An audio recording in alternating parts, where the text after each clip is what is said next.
one of my closest Chinese friends talking to him this morning.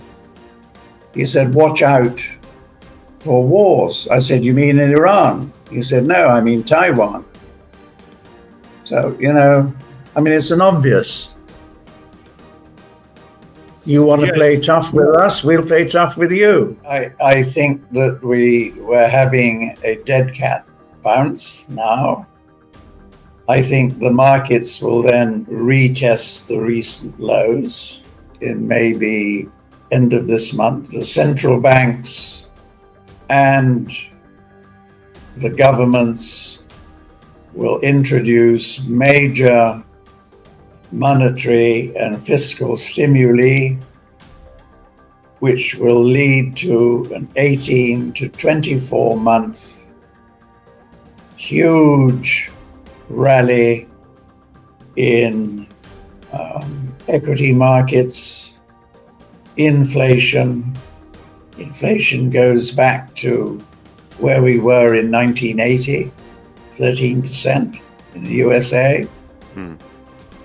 But what does that mean for long bond yields? Double digits. Wow. What does double digits do to financial markets and the world economy? Crash.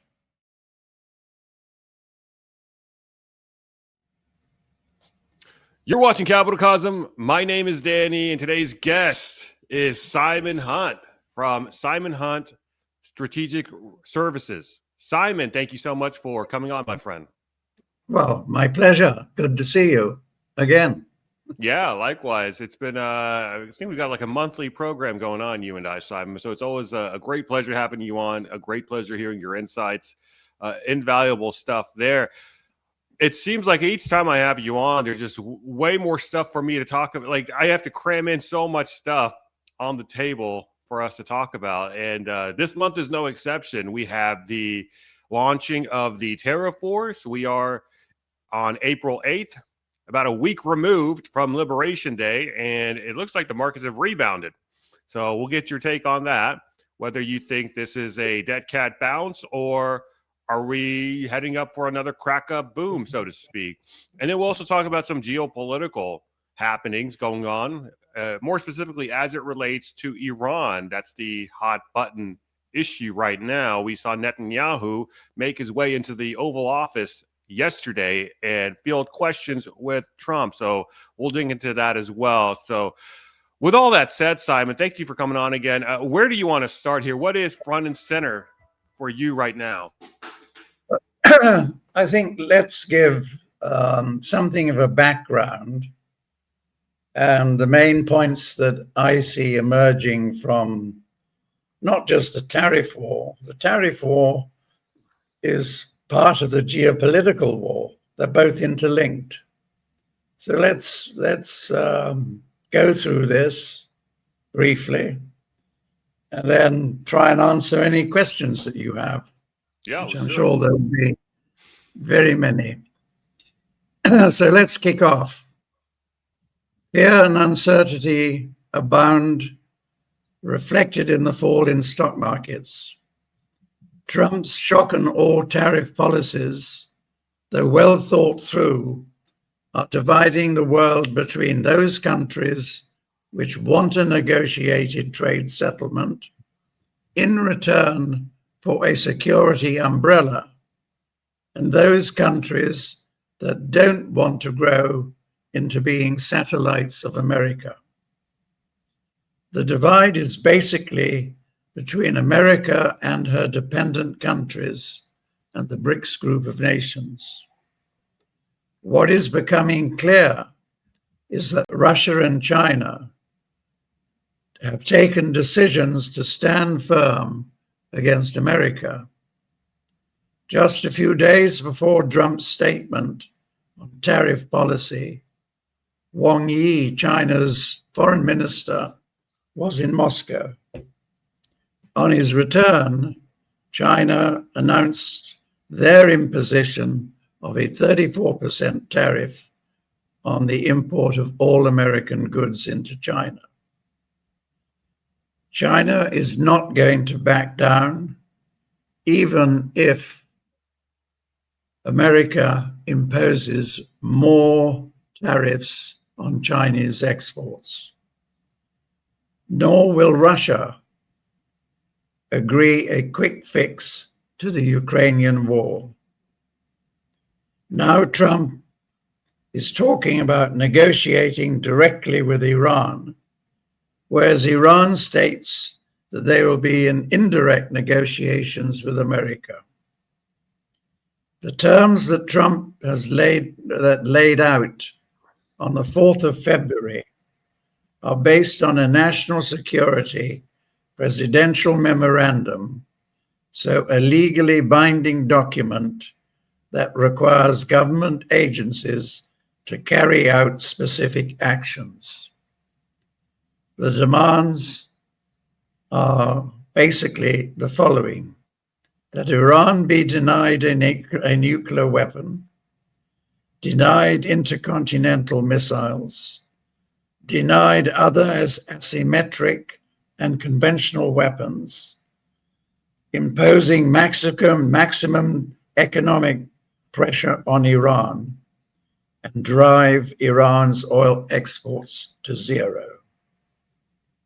In short, if Trump keeps to these demands, and if Iran accepted them, the country would be open to anybody just walking into Iran and taking over power. That is exactly what America and Israel want. Regime change, backed by the late Shah's son, who lives in Virginia. Of course, Iran will decline these demands, and so the risk of an attack on the country rises.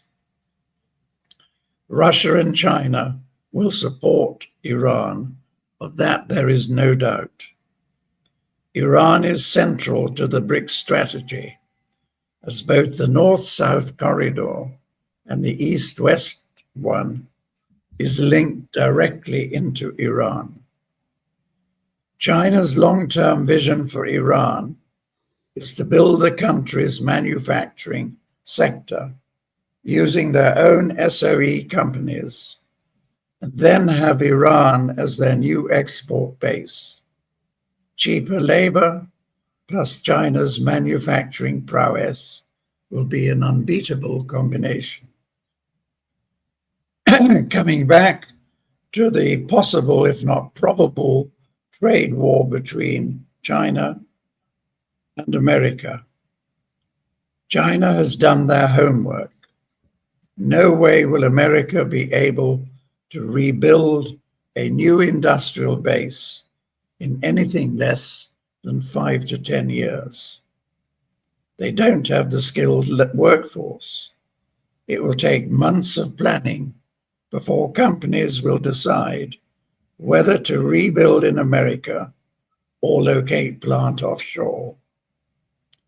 Meanwhile, America does not have the capital goods, equipment capacity to furnish such a transition, and most of them anyway are imported from China. Here are a few examples that I picked up of the percentage of China's imports into different sectors of America. Mm-hmm. Consumer electronics, 39%. Home appliances, 24%. Textiles and clothing, 26%. Construction machinery, 60%. Electrical equipment, 23%. Transport equipment, 10%. So you have a trade war between China and America. Who is going to win it? I think that the odds are very high that it would be China that would win a trade war. But the big question is, will a trade war move into a real war? We come back to Iran. Perhaps the big objective of Trump proposed attack on Iran is to deny China such a large percentage of its oil imports, something between 80 and 90%. Right. How then would or could, some of my Chinese friends say would, China react? And it would also be a Can liability. I, Go ahead. can I finish? It's Yes, sir. important.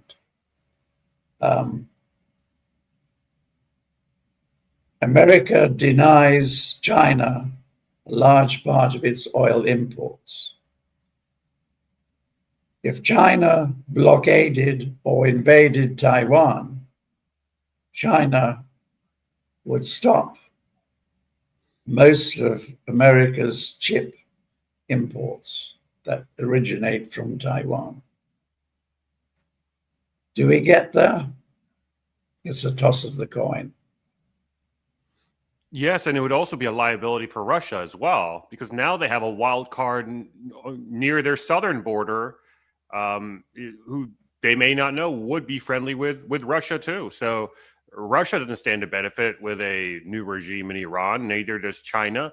And I found it particularly interesting that if you looked at when these ships started building up, or all this armament started building up in Diego Garcia, which is a couple thousand miles away from Iran, essentially striking distance to Iran, you started seeing Chinese ships encircling Taiwan, almost as if to say that if you guys, being the U.S., if you hit Iran, we're going to take Taiwan. Yeah, that's it. That's why, I mean, one of my closest Chinese friends talking to him this morning, he said, watch out for wars. I said, you mean in Iran? He said, no, I mean Taiwan. So, I mean, it's an obvious. You want to play tough with us, we'll play tough with you. And the basic message is China and Russia are standing firm. And don't forget that the next BRICS summit is only 3 months away in July in Rio de Janeiro. And you can bet your bottom dollar that the Sherpas have been working overtime creating their new trade, financial, and currency policies. If you're looking for great deals on gold and silver coins and bars from a company that you can trust, then you've got to check out the good folks over at Pimbex. This year, I've really gotten to know these guys, and all I can say is you're not going to deal with a better group of people. They're a family-owned gold and silver online bullion company offering the essentials and more at industry-leading prices while always providing first-class top-tier service. That's PIMBEX.com. And if you're looking to convert some or all of your retirement account into real gold and silver, give Pimbex a call. They'll help explain the process and get you started on the right path. Your support at Pimbex also helps support the channel. So reach out to Pimbex today. You won't be disappointed. And make sure to tell them Danny sent you. And on top of that, you have the new Afghani Taliban-led government supposedly allowing the CIA to use Bargham Air Force Base, which is interesting because it is within, again, striking distance to Iran. So, we had this narrative that the U.S. left Afghanistan, but it seems like we're pretty much still there to a degree. A little bit of a background: Afghanistan and Iran don't have much of a positive history with one another. The Afghanis don't look at the Iranians in a positive light. Iran may have done some unsavory things to Afghanistan. So this is kind of a tit for tat on the part of Afghanistan. And it appears that the U.S. is kind of exploiting that hatred, that Sure. Yeah. So the U.S. also has a presence in Afghanistan. Go ahead. Yeah, I mean, they're doing everything they can to create issues for Russia and for China. I mean, there was a report I read this morning that obviously with American backing, not the Houthis, but the Yemen army are moving into attacking the Houthis. Well, I know who would win that one, but it's just another one of these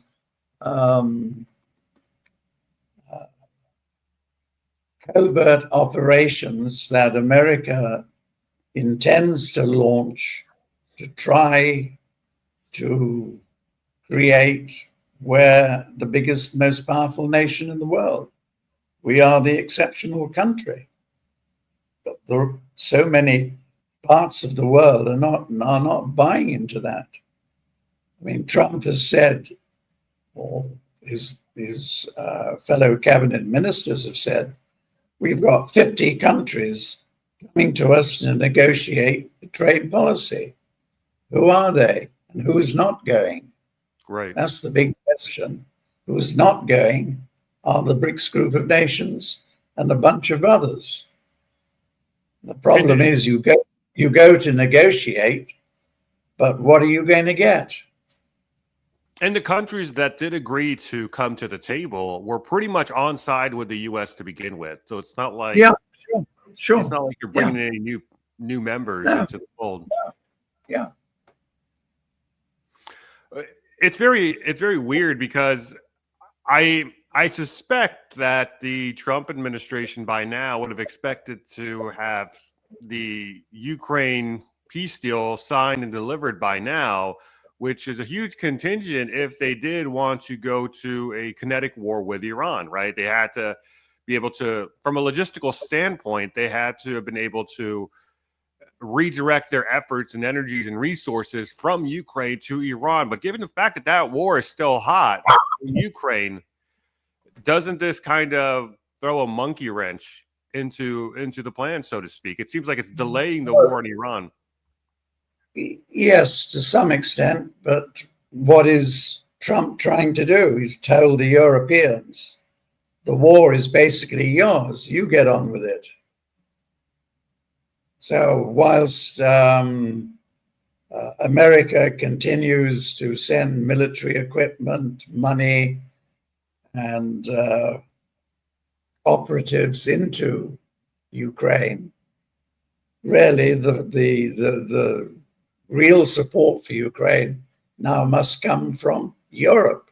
That's what Europe seemingly, stupidly wants to do. And they've enthusiastically taken up the mantle. You're seeing these videos of like Macron marching onward like he's the new reincarnation of Napoleon. You're seeing all these news items talking about conscription and rearmament of Europe within the next 5 to 10 years, which is kind of funny because if you're Putin and you're the Russian leadership, are you just going to sit there for 5 to 10 years to let your opponent get Not stronger? Yeah. So like, are they kind of go ahead? The real question is, by going on an attacking policy to build up a defense army, etc., what actually are the governments hiding? They are hiding, one, hidden debt. If you look at the debt structure of the UK, it's pretty ominous. The same applies to France, other countries. Another issue is the migrant issue. And then you've got the electorate getting tired, I'm being polite, tired of being governed by unelected officials in Brussels. So the whole EU structure is under strain. And many of my friends in Europe give the EU less than 5 years before it breaks up.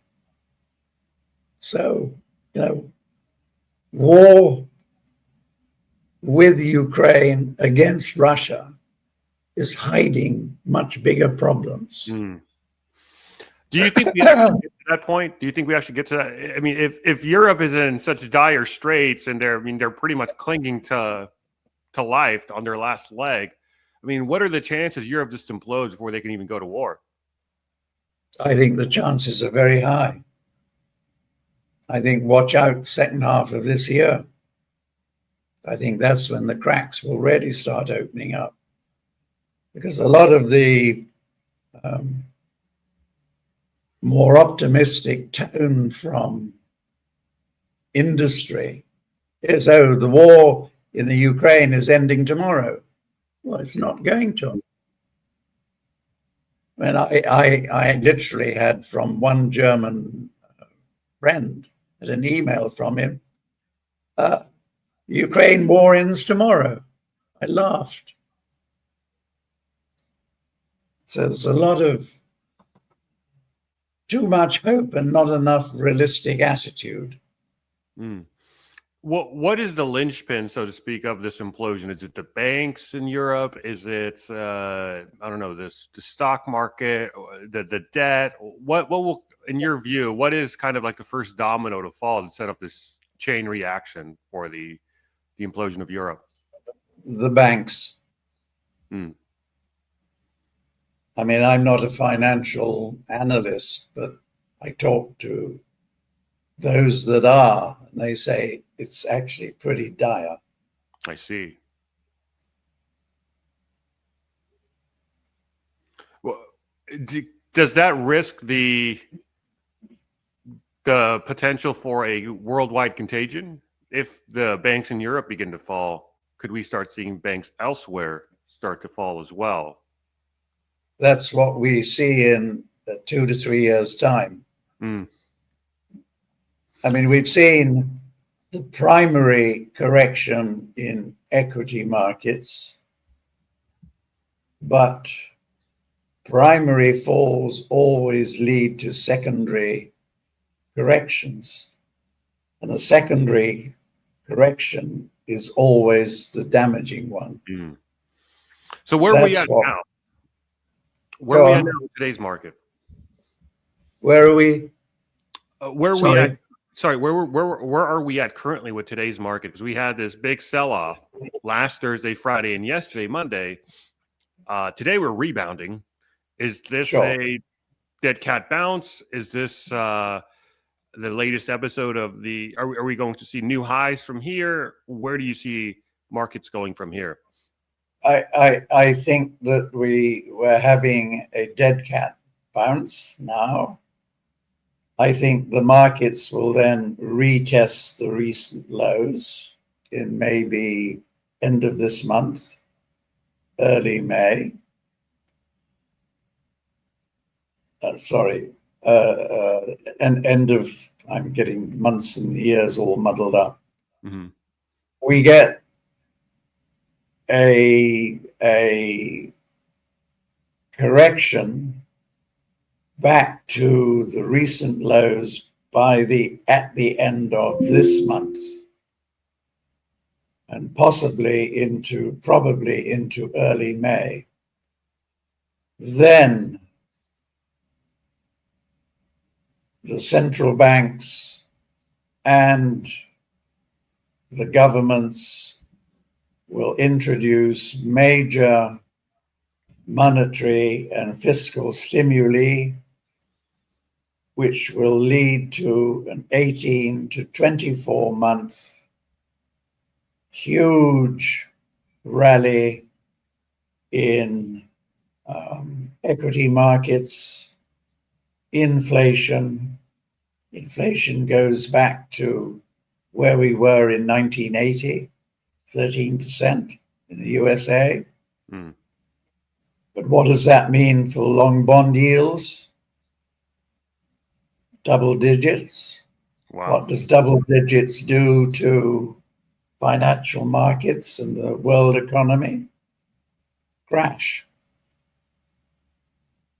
So, I mean, my basic message to our friends is play the cycles. Don't invest for the long term. Because the long term beyond 3 years, you're going to be in basically a depression. Doesn't this go against the Trump team's strategy, which is to lower the 10-year? I mean, what we're also seeing today is not just a bounce in stock prices, but also a bounce in the 10-year. So we're 4.3%. What we see first is a fall in the 10-year. How do they refinance the debt at that level? That's when they will finance debt. We'll probably get 10 years down to 3%. But don't they need it sooner? Don't they need it sooner rather than later? Because you've got this $9 trillion. The drop in the 10-year comes quite quickly, like by the end of this year. So you think they will be able to bring the 10-year substantially down to roll over that $9 trillion of debt? Yes. But what follows will be the inflationary takeoff, particularly if there is an attack on Iran. And that means obviously spiking oil prices and most likely spiking precious metals prices as well, no? Yeah.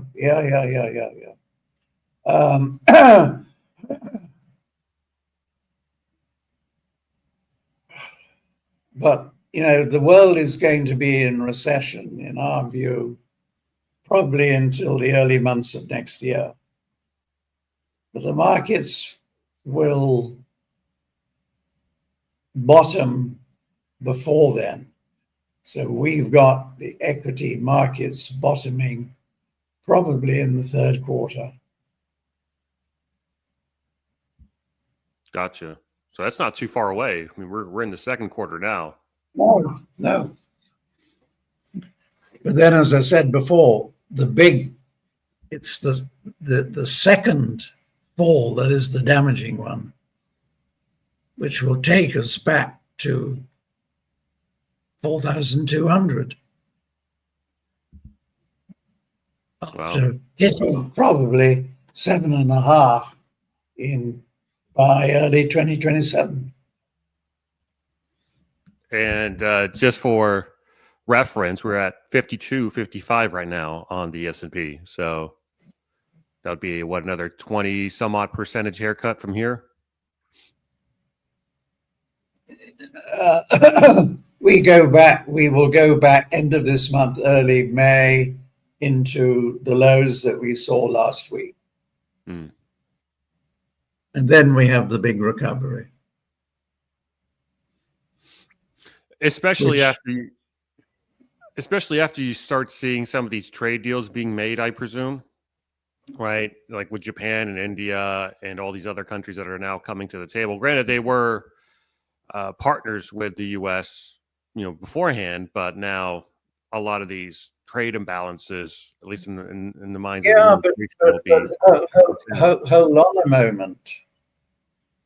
As soon as Trump announced his tariff policies, 3 bad bedfellows got together to start the process of establishing a free trade zone between them.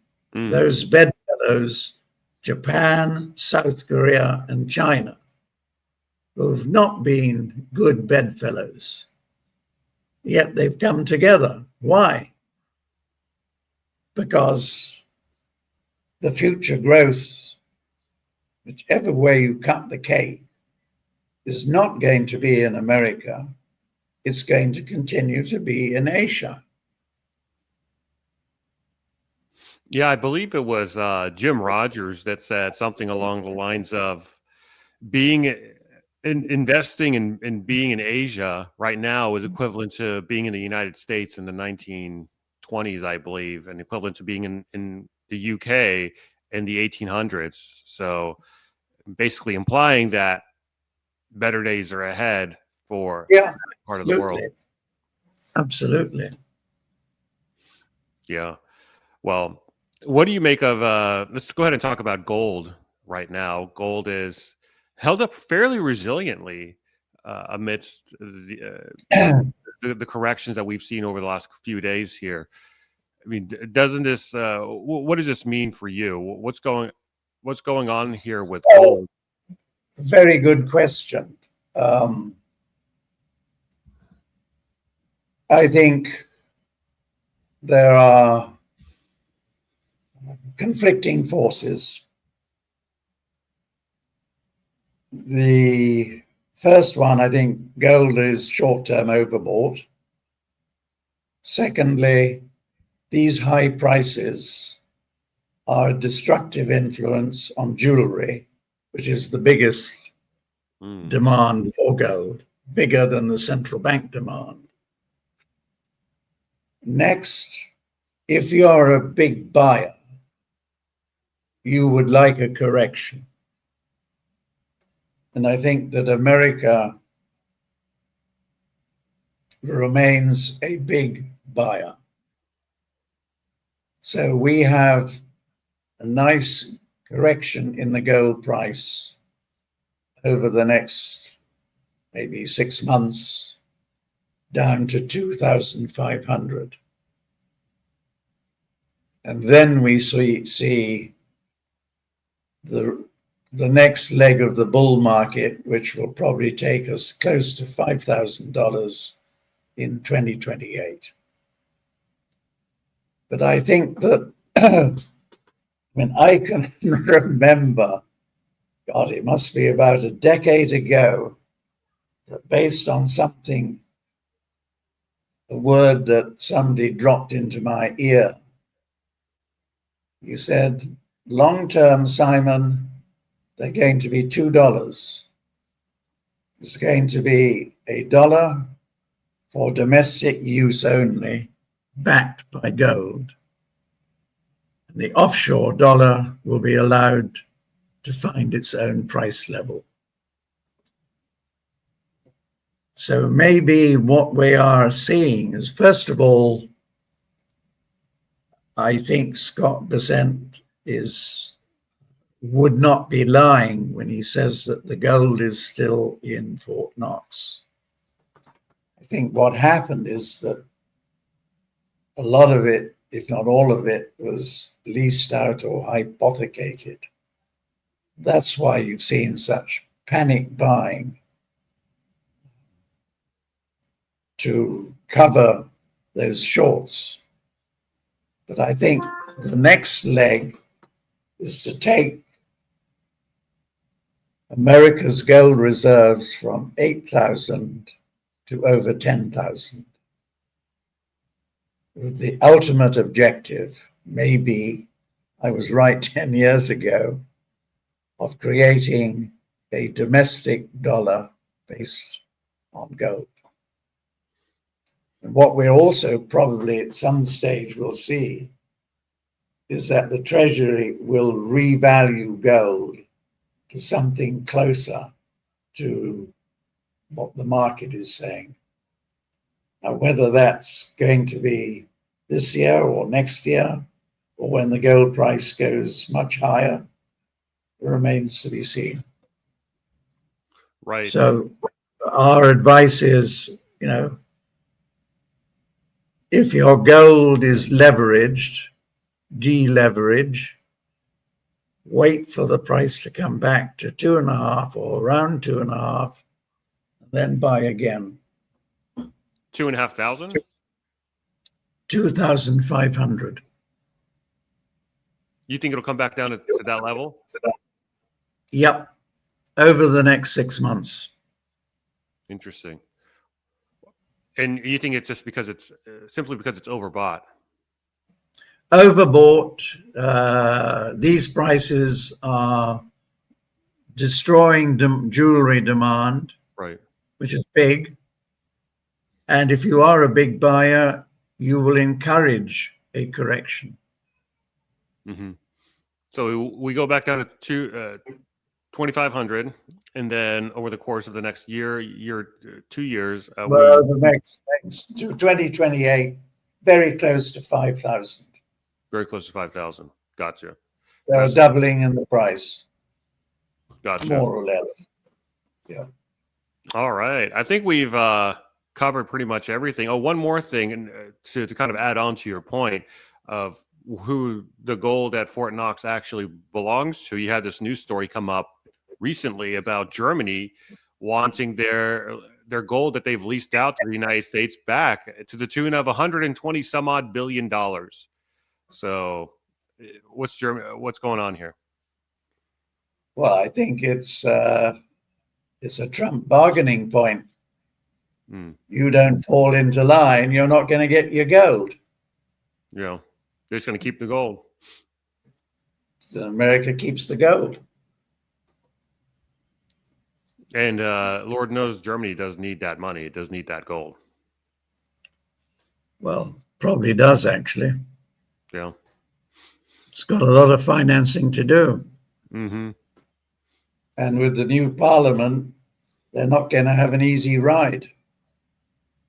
I mean, what is the risk? I mean, are we on the cusp of seeing a revolution in Europe? Because, say what you will about the politicians there, but arresting Marine Le Pen, arresting the Georgescu guy, the Romanian candidate there as well.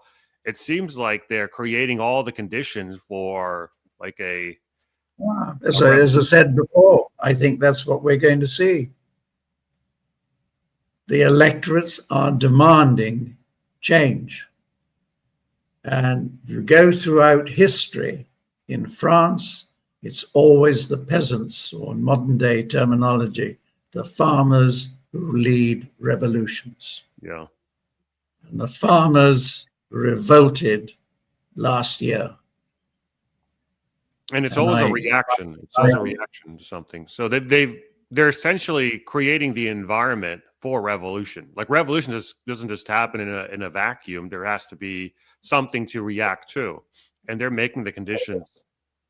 Well, they're reacting to Brussels, unelected officials telling farmers how they should farm. Mm-hmm. I mean, come on. Definitely. Well, hey, Simon, it's always a pleasure having you on and hearing your insights. Always a treasure trove of information. Anything else you want to talk about before we sign off here? No, I think we've covered everything. Until next time, when more changes will have taken place. Yeah, who knows what we'll be talking about next month. But go ahead and tell us where people can find you if they want to hear and see more. Yeah. simon-hunt.com. Okay. Simple enough. We'll have that down in the description box down below, as well as the pinned comment. So be sure to check it out, guys. It's simon-hunt.com. Simon, thank you so much for coming on, my friend. Guys, thank you so much for watching. If you could do me a solid to help support the channel, hit that like and subscribe. It may not seem like much, but it really does go a long way in boosting us in the algorithm. Again, it takes a few seconds of your time and it's totally free. Also, comment down below. Go Simon, go in the comment section if you agreed with Simon's analysis. If you disagreed with anything, however, that's fine too. Just let us know. We do read the comments. So drop them down below. Really interested in getting your thoughts here, guys. And then check out our Substack to support us further at capitalcosm.substack.com. Become a paid member and you can get early access and ad-free versions of all of my videos, as well as uncensored versions as well for the videos that warrant it. And then finally, check out our good friends over at Pimbex. That's PIMBEX.com for all of your gold and silver buying needs. And so with all that said, I will catch you in the next episode. Thanks for watching.